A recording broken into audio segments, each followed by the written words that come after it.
All right, so let me just go over a little bit what we're doing tonight. All right, guys, thank you for joining on. Welcome. I'm Marcus Jose.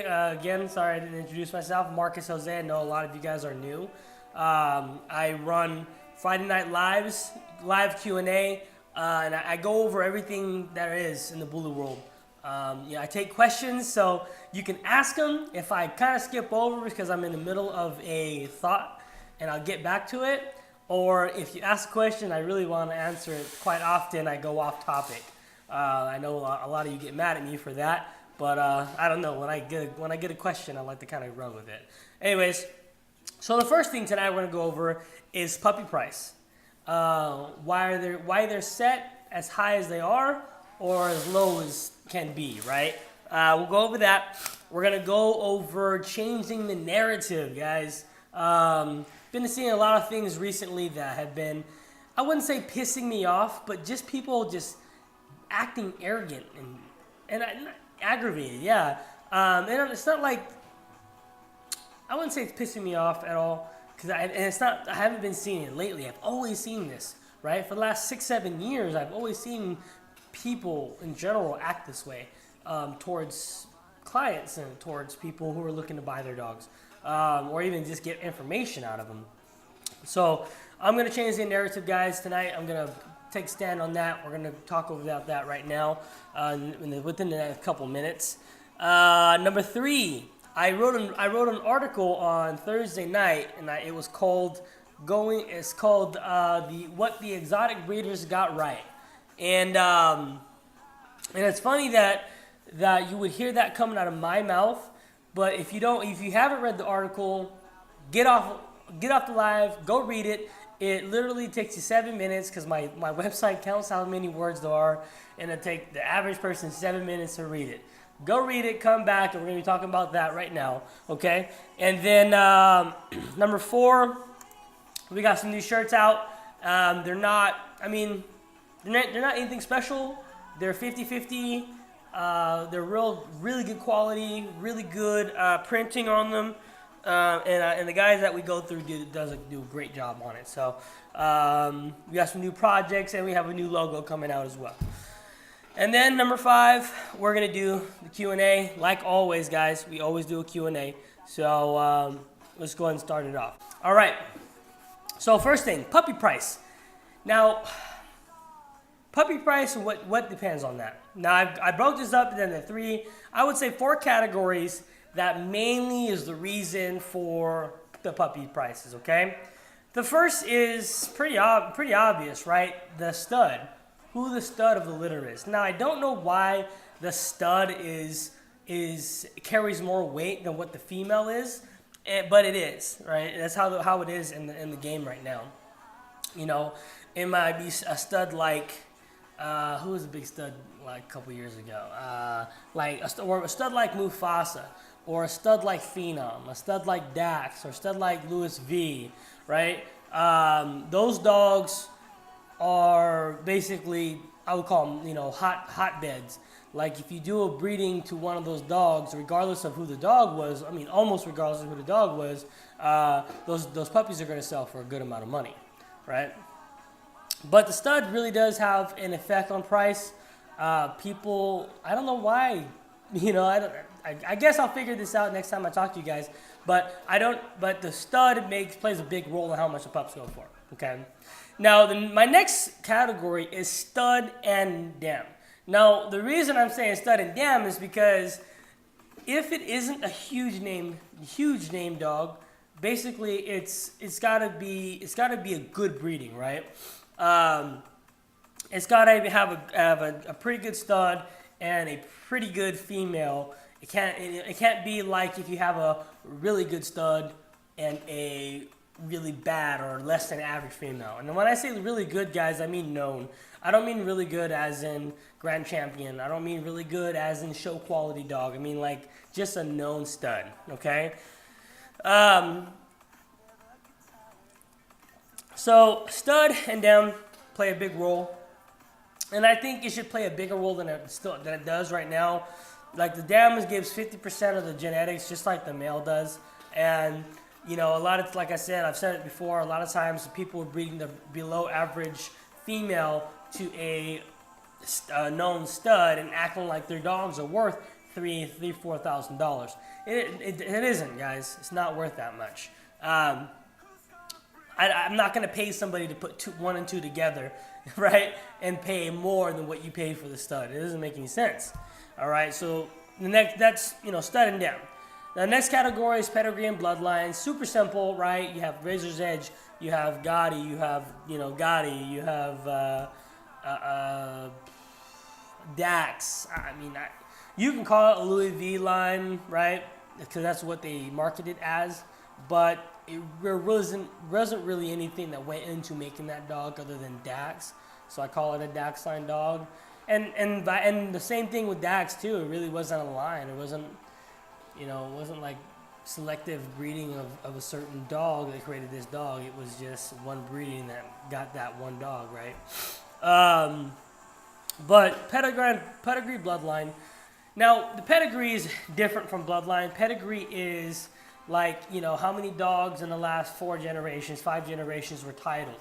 How many of them have gotten titles in the ring or, you know, been shown, or, you know what I mean? That's what I mean about pedigree. Bloodline, that's, you know, that's another thing too. Is it a Dax daughter to a Louis V daughter, or, you know, or son, excuse me, or whatever it may be, right? And it's two different things, but almost the same thing. All right. Now, the breeder is huge too in price. Now, there are people who will buy dogs off of a breeder just because it's that breeder. Like, I want a dog off of an X kennel, so-and-so kennel, right? So-and-so's bloodline, right? Or I want a dog from this person because I agree with everything they say, and I think I want a dog from them because I have the same mindset, and I think my dogs should go the same route as their dogs, right?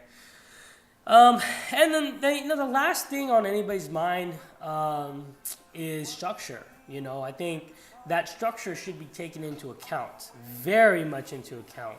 And sometimes it is. We're talking about the bigger programs, though. We're talking about the programs that have been doing it for years, who have multiple females and multiple males, right? Who are mixing and matching and taking from here and applying it there. And that's how a bloodline starts, but that's also, you know, they take the, you know, different parts from different dogs structurally, add them together to make a bloodline and throw it consistently, right? But structure is a very pivotal thing, but it isn't really a part of the pricing of the puppy. Really, pricing of the puppy comes from mostly stud, then mostly bloodline, then mostly the breeder, then it's, you know, stud and dam, and then it's the pedigree. Okay. And you know, the funny thing is, I ran into somebody today, and they told me their dog was going to be $3,500, right? And I was just curious to see what this dog was, and apparently it was, you know, Grand Champion sired, right? So I inquired, and you know, you guys know what I do, right? I help people find quality puppies, help clients find quality puppies. And I inquired, and she said this person said it was $3,500, and I was like, okay, it's a nice puppy. You know, what do the parents look like, right? And the dad was a Grand Champion, yeah, but he was the only Grand Champion within 5 generations, or at least 4 generations. And then the mom wasn't even titled at all. So I was trying to wonder, you know, I was trying to apply this method. I was like, okay, is it the stud that the reason that these dogs are $3,500? No. Is it the stud and down? No. Is it the pedigree? No. Is it the bloodline? No. Is it the breeder? Probably because of the breeder, or maybe the breeder thinks they're bigger than they really are. But the fact of the matter is, the dog I thought shouldn't have been sold for more than $2,500. It's just an average dog, and you know, from an average breeding. Now, if you were to take that dog and then, build on the dog, yeah, your prices can start going up then. But, just doing a breeding and putting your prices at $3,500, like this average breeding, I don't get that. My puppies go. I don't talk prices on lives. Never talk prices on lives. You can ask anybody. So if you are interested, you guys can DM me after the show. Okay. All right. So moving on. Now, guys, we're gonna change the narrative. Okay. There's this one meme that every time I see this meme, man, I just cringe because it makes me it makes me laugh so hard, because basically this meme is the title is, "And you want me to sell you a dog for $900?" And it goes on listing everything that they do for the litter. Okay. Now, my first argument towards this is, one, it is your job and responsibility to do everything correctly for the dogs that you are producing because you decided to do it, right? It isn't the fault of the consumer that you decided to breed dogs together. So the fact of, I guess I see what they're doing. They're trying to cover costs with, the price with costs, and it doesn't happen. It doesn't work like that because you decided to do it. We didn't decide to do it, right? Like I said, the price of the puppies go off of what we just went over, okay? Now, let me show you guys. Have you guys ever seen this meme? You can barely see it. I don't know if you could read it because when I watch my live, it's backwards. But so it says, and you want me to sell your dog for $900? So let me just break it down to you guys what this meme says, and we'll go over every single one of them. Okay. So first, genetic testing, $100 to $200. Guys, I've been doing this for a long time. Anybody who's ever posted this meme has never genetic tested their fucking dogs. That's number one. So why even have it on the list of the reasons you shouldn't sell a dog for $900? None of y'all have done genetic testing. Right? Okay. Number two, progesterone testing. $300 to $600. Guys, $300 to $600, what vet are you going to? Okay? Progesterone test for me is $90. I'm sure it's not that much where you go to your vet. Okay, number three, vaginal psychology. Basically testing to see if there's any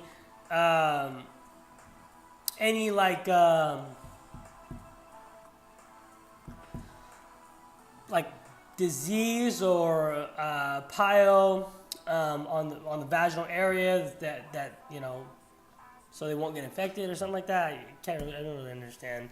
I know what it is. I just can't articulate it to you guys. But $90 to $150, whatever. Another thing that breeders don't do, unless they get it, and then if they get it, they gotta fix their dog anyway. And then I just paid $150 for progesterone test yesterday. Exactly. See, it wasn't $300 to $600. And you need to do progesterone test. You need to do it right? Stud fee, $1,000 to $5,000. Okay, so I don't know. There may be 2 dogs in the world. I don't know the world. Maybe 2 dogs in the States, maybe 10, maybe 5 dogs in the world with a $5,000 stud fee or more. They aren't very often, and trust me, if they're posting this meme, they're not paying $5,000 for a stud. I promise you that. And most often they use their friend's dog. You know what I mean? So, shipment of semen, $350. That's about right. But like I said, I mean, very often they're using dogs in the kennel or somebody local. Not many people get their shit shipped in. Number 7, 6 or 7, implant or AI. $200 to $500. What the fuck? Are you kidding me? AI, I got AI kits here. You guys could buy them for $25 for 3 or $20 for 3. And matter of fact, if you're close, I'll do it for you for free. Just bring them over. You know what I mean? Like $200. Like what? What? Where is 500? Maybe they're thinking about a surgical AI, but even that was like $250. But I guess tell you what, they're not doing surgical AIs. All right. C-section, $700 to $1,400. I guess that's fine. Whelping supplies, $500 plus. Now the funny thing is, it has whelping supplies $500 plus, and then it goes on to list the amount of supplies, and it adds up to more than $500. So I guess it's being individual here. So $500 plus. Food cost after 3 weeks is $300. Wrong. Litter registration $50. No, $20. Vaccination $100 to $200 per puppy. No. Worming $20 per puppy. No.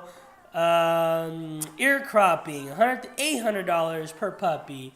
I guess it depends on what person you go to, but that's about right. Vet check, health certificate. No, you guys aren't doing it, right? I don't see people doing health checks unless the dog is flying out. And microchip. No puppies are going home with microchips, so you gotta stop lying there. And the minuscule is about $500.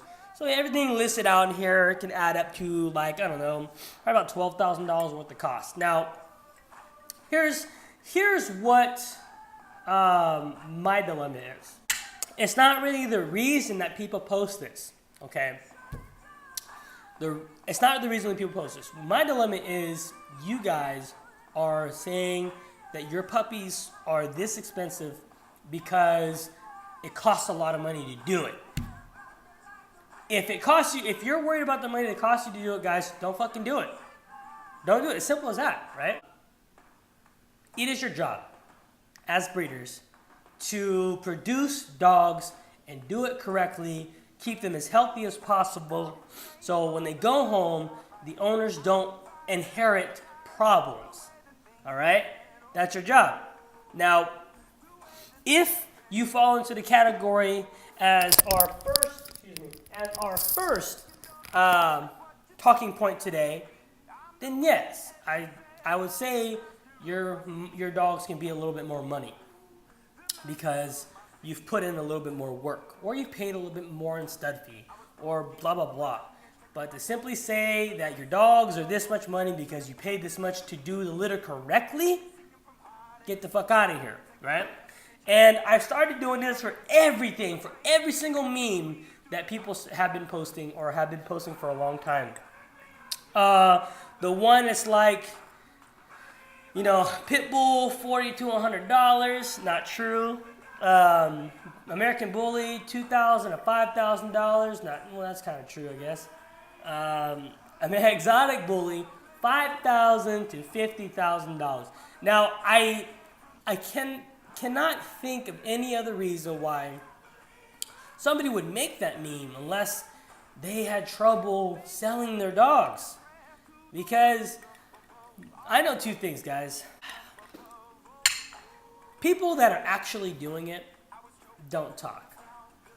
People who want to do it are the only ones that actually talk. So when I see people post shit like that, it just tells me that you guys are faking it. That's all. That's all you're doing. Because if you knew it was the truth, there's no reason to try to put that on somebody else so they can believe it. All right? So that's the truth. That's what it tells me.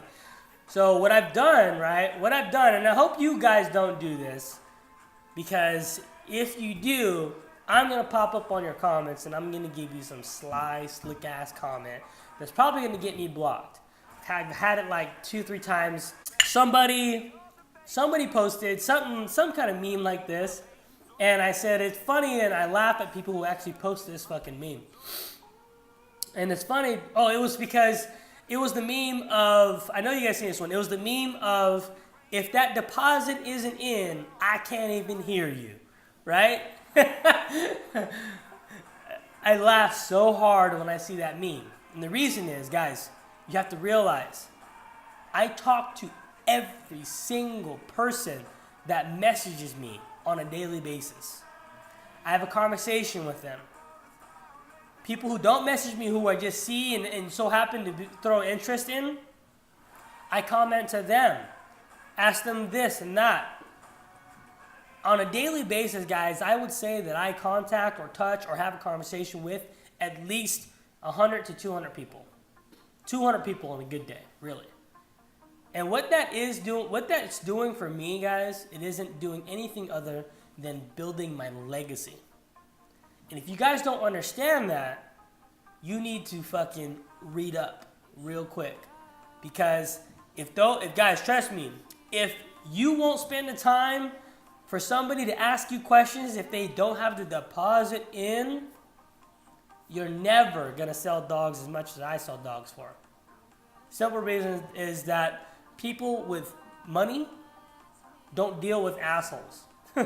Straight the fuck up. So if I ever see that, right? If I ever see, I think when I seen it, I commented, I said, I laugh every time I see this meme, because if you're not spending the time, anybody who sees this, please come jump in my DM. Come ask me a question, because guess what? I'm going to give you 2-3 minutes. You know why? Because that means I have a person that's going to follow me for life. For as long as they're on Instagram or as long as they're on Facebook. I have a person who's going to talk about, when it comes up, who's the best breeder you've talked to? Man, I like that guy so-and-so. He didn't even know who the fuck I was, but he gave me fucking 20 minutes to talk to him. Right? Build your legacy, guys. Don't follow these fucking guys who want to fake it like they're doing something, but they're really not. I don't care if there's a deposit in.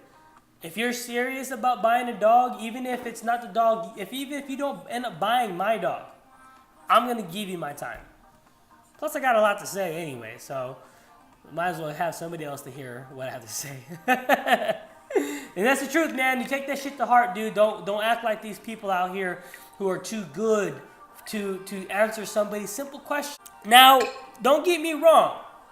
The simple question of how to get dogs to walk on a leash, how to teach dogs how to not be food aggressive and shit like that, I've already written those down in my blogs or in my articles. So when I get asked, now I say, please go read my articles. You'll find your answer in there. When you do find your answer, if you have any questions, you want me to elaborate, come back and talk to me. I can elaborate for you. But I'm not going to sit there and state it over and over and over again, right? As I did that for the first. I've been doing this live show right here every Friday night. I mean, pretty much every Friday night, excluding the nights that I have a show the next day. But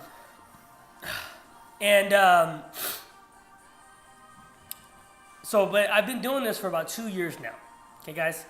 And it really doesn't do anything for me at all other than allow me to talk to you guys and hopefully change 1 or 2 minds coming up in the game to not act like the people who are at the top of this game. Am I at the top, guys? No, I'm not at the top.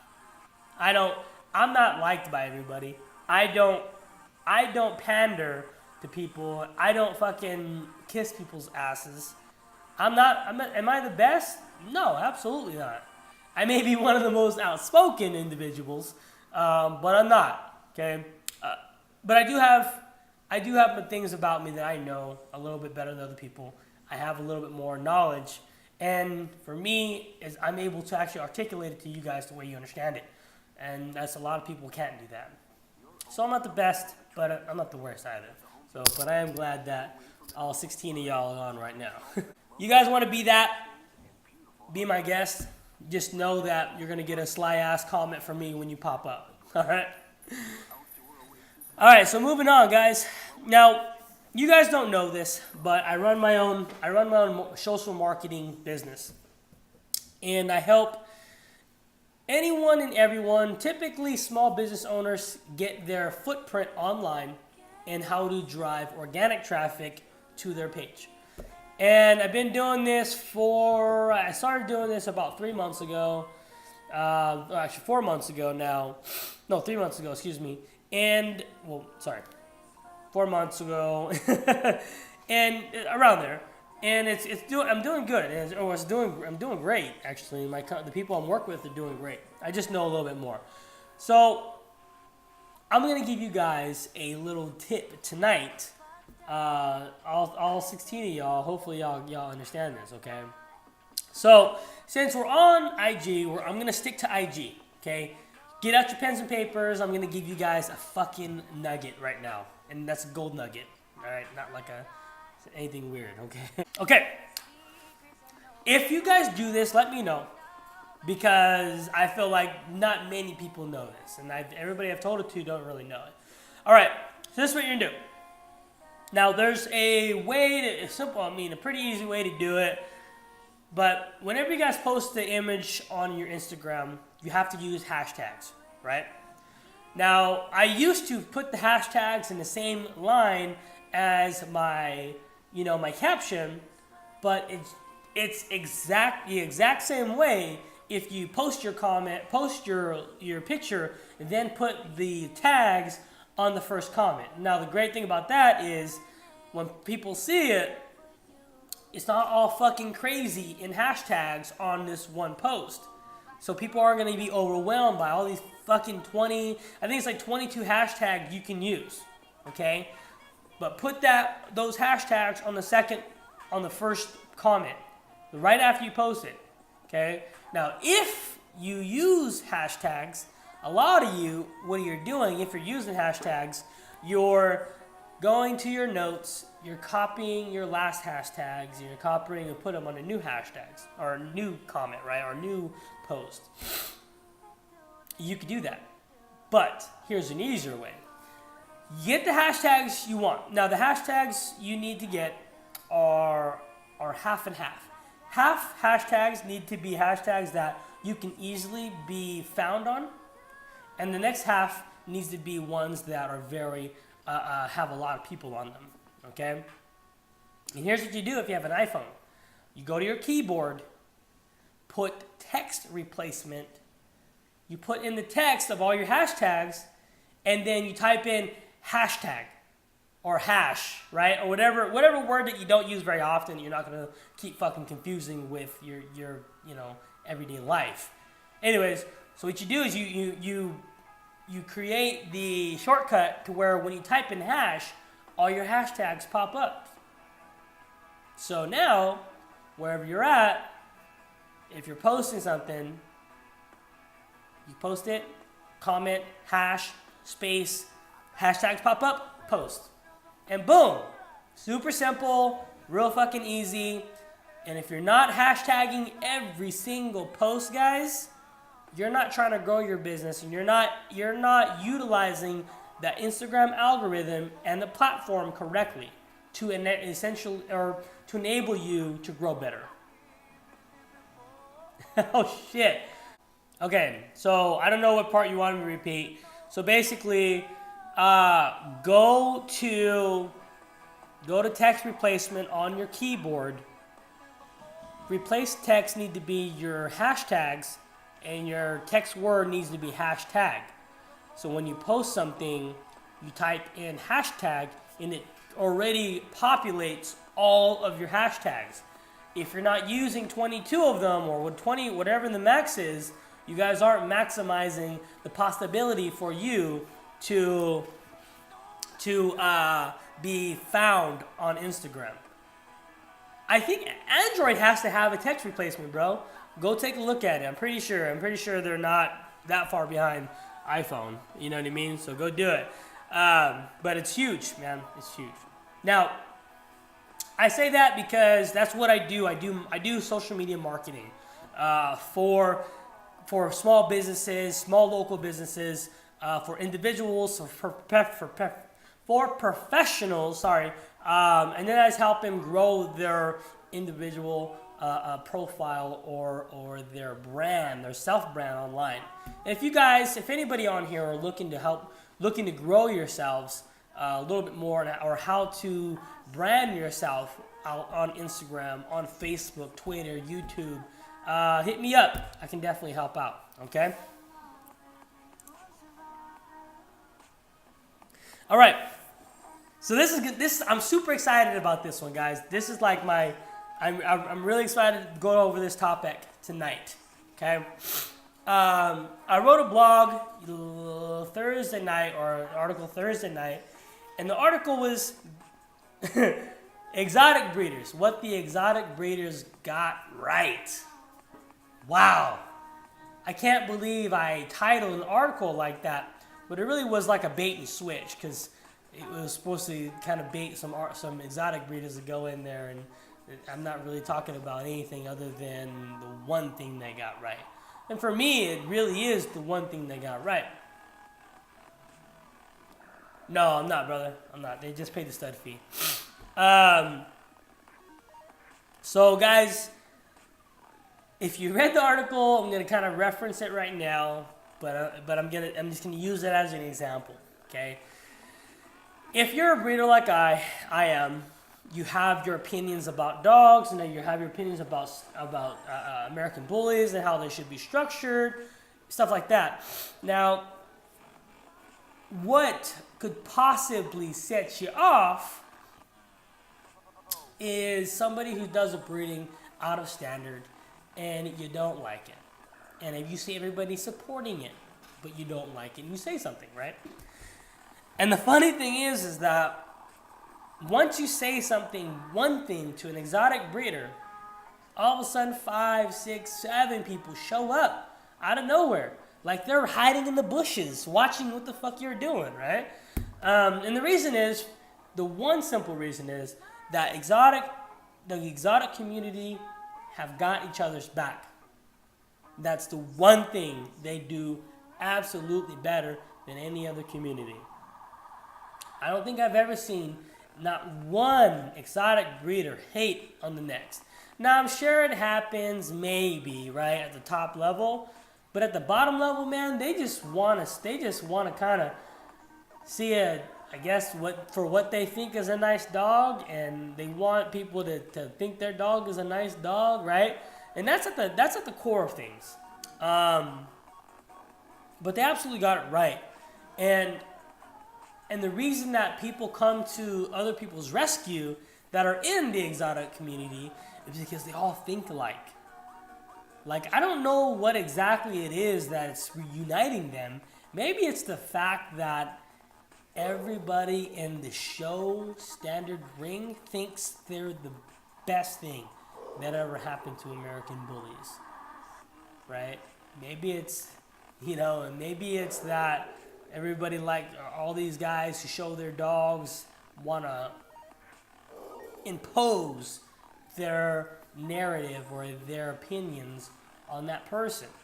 Exotic breeders, dude. I don't know if you guys have seen it, but I've seen exotic breeders for a long time. For me, I've never seen anything I really like, or I would ever even talk to about breeding to, right? But fact of the matter is, they got their community right. All the exotic breeders have each other's back.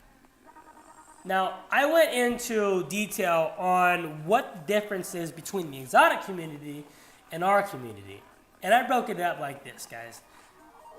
First and foremost, the American bullies are broken up by geographical locations. Okay? West Coast, Midwest, East Coast.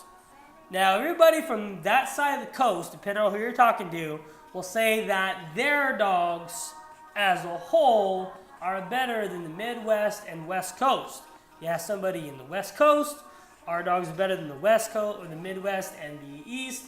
You have somebody in the Midwest, same thing, okay? And that trickles down. So once it's like, we don't support them, they don't support us. That thing trickles down to the kennels, to where if I'm not associated with you, I'm not going, I as an example, guys, okay? If I'm not associated with you, I'm not going to support what you're doing. I'm not going to support your breeding. I'm not going to support when you do something good and, when your dog takes the first place. That's really a really unfortunate thing about this community. And I even gave you the definition of the community. Let me pull it up for you guys.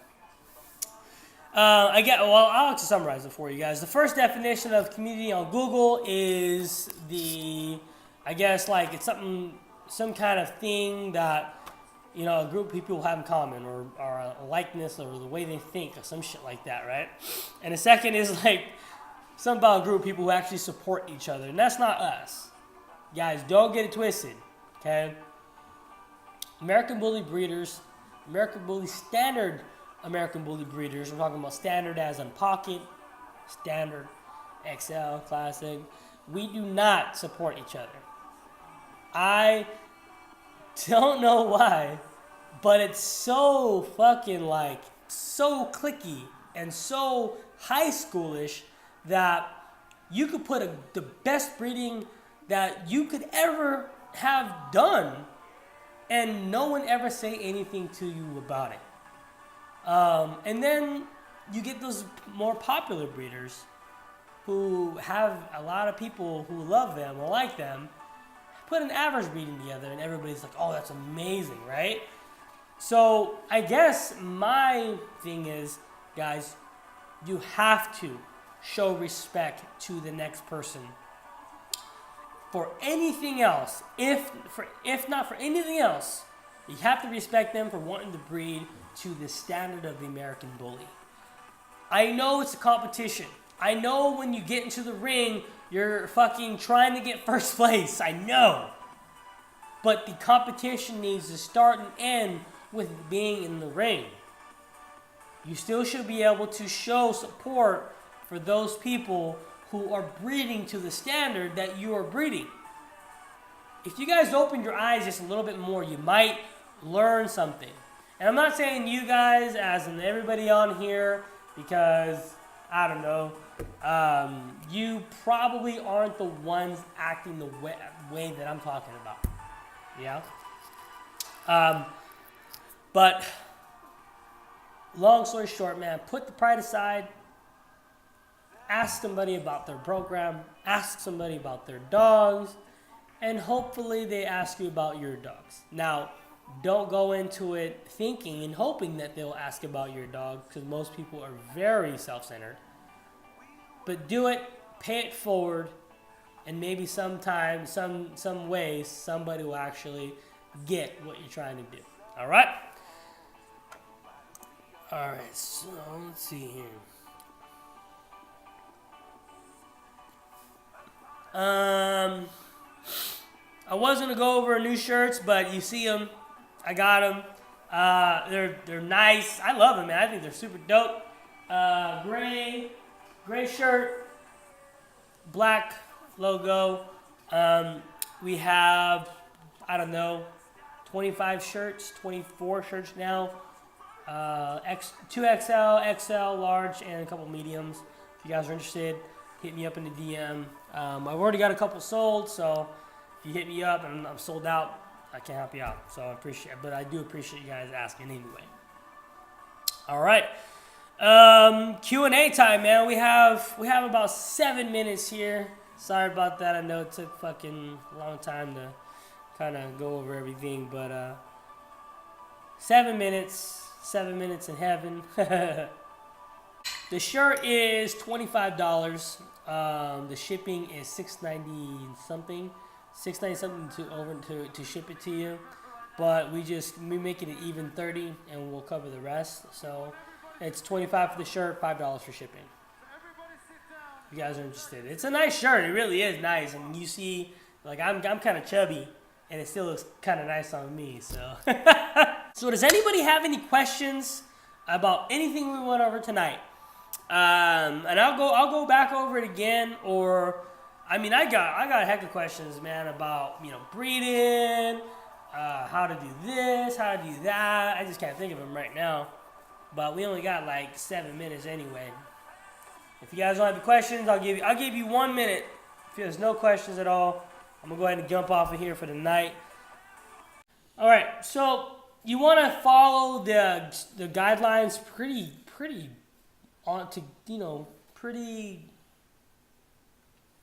close, I guess. Now with me, guys, I don't want to tell you this, but I'm gonna tell you anyway. I don't follow feeding guidelines. I know that sounds really bad, but my dogs work out so much that it's almost impossible for them to get fat. So they eat whatever the fuck they want to when I give it to them, because I just fucking grab big ass bowls and put it on in and all right guys, time to eat, But they work out a lot. As for a puppy though, needs to be fed 3 to 4 times a day, because the food he does have, as you know, the puppy excavates a lot. So they go through their metabolism, the tracks are very short, they go through the food a lot faster, they shit more, so they need to eat more. Or if not eat more, you need to eat more consistently, okay? Now, don't think your dog's underweight. I find this a lot with American bullying guys, or American people who have American bullies. They want their dog to look like that one crazy ass American bully they seen online. Guys, it does not happen like that. It's all about genetics within the first a year of life. The genetics will tell you what the dog will look like, because if you feed the dog correctly, that's what the dog looks like. You can't make a dog gain weight. You don't want a dog to gain weight. You don't want a fat dog, okay? So, matter of fact, for American bullies, you might want to keep the dog leaner. For real, keep the dog leaner. Because if you get them fat, their joints are going to be really loose, or they're going to be a lot looser than the regular dogs, and they're going to mess up some fucking mechanic about them. It's going to mess them up for life. So, guys, keep your dogs light. I keep Tommy light right now because he's a stud, and because we'll be using him a little bit more because it's getting warmer. I take weight off of him because there's no reason to have excess weight. He's in shape. He's not that in shape. He runs, but he doesn't run that much, right? He runs, though. That's the point of it. All right.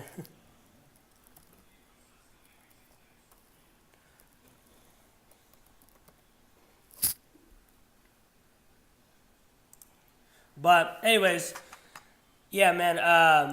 Don't overfeed your dog. Keep them at a healthy weight. Let them correctly develop, and then you'll have a nicer dog as it gets older. All right. All right. So what's with Tom and Vita's liver, man? Nothing, man. Nothing really with it, brother. We're gonna do a breeding. In July. So Tommy is a great tool. Tommy can throw very well, produces very well, puts on the correct size and bulliness you want in dogs, and he's a correct dog. So it's almost a no-brainer, After the guy did his first litter, he hit me up and was like, man, I wanted to breed a Tommy. And I was like, fuck, let's do it. You know what I mean? So it's going to be a good one for sure. Jay-Z, I'll see, man. I'll see if I'm going out there. If Jose allows me to tag along with them while they drive, I'll go for sure. What's a true definition of a breeding? I feel like it gets confused. Line breeding. Okay. Line breeding, guys, is basically breeding a dog with a distant relative of theirs. Inbreeding is when you breed him with a direct descendant of that dog. So, say in point of fact, my breeding with Vita, her mom was Kula, and her dad was Sicario. We got Vita, right? And now we're breeding Vita back to her mom's brother, same litter. It's a distant relative. It's basically her uncle, right? But it's a line breeding and not an inbreeding. It still has the genetics, yes, that's what you want. But it's not inbred because it's not a direct, or not direct, I hate using the word direct. It's not an immediate relation like son or daughter. So that's the difference between line breeding and inbreeding.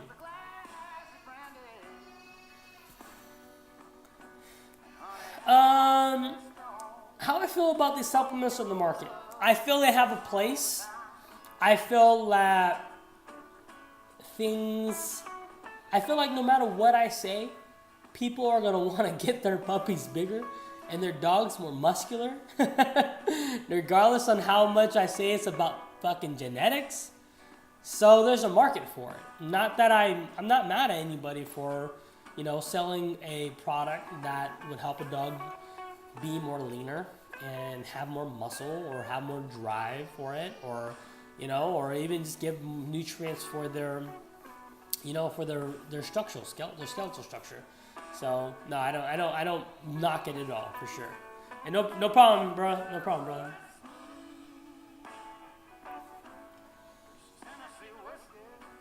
What can you tell me about Tommy and Megan breeding? Well, let me ask you this first. John, absolutely do breeding. I absolutely do believe in inbreeding. Inbreeding for me is a tool. Now, guys, don't fucking get it confused with this whole fucking marketing thing or this bullshit that people feed you. Oh, this dog is 5 times, 8 times, and 12. Some dude hit me up the other day. He was like, hey, yo, my stud is 5 times this, 10 times this, 22 times. I'm not lying to you guys. 22 times this. Are you looking to stud to him? And I was like, are you fucking kidding me? Now, I wanted to go off on the dude, but I didn't. For him to come at me like that showed a little bit of balls. And I simply said, no, I don't. Sorry I couldn't help you. Okay? But don't get it twisted, guys. That is all a marketing tactic. Just because it's 22 times this dog does not mean it's going to be anything special. Okay? And that's one narrative that we need to change as well. Right? Being 2 times a certain dog does not mean shit. It doesn't mean anything unless it was done correctly. Unless the fucking dog, say the daughter has a crazy neck, crazy shoulders, and the dad is known for the crazy neck and crazy shoulders, then you breed those two together to lock in the crazy neck and crazy shoulders, right? And now the offspring, hopefully they're nice, will be able to produce a little bit more consistently a nice neck and a nice shoulders. That's how it's done, guys. Just because it's 5, 25, 30 times one dog does not mean those breedings were done correctly to lock in the traits in which inbreeding is done for. And that's the truth. Now, so all these guys you see, 10 times this dog. Like when I see that, guys, you understand. When I see, it's 5 times this dog, I'm like, that dog doesn't look anything like the dog you're telling me it's 5 times like. You know what I mean? So I know that it wasn't done correctly. It doesn't fucking matter anymore, right? And that's the truth, man. I appreciate you guys on here, man. I really do. And like I said, guys, if you are looking to grow your social medias, understand it a little bit more, hit me up.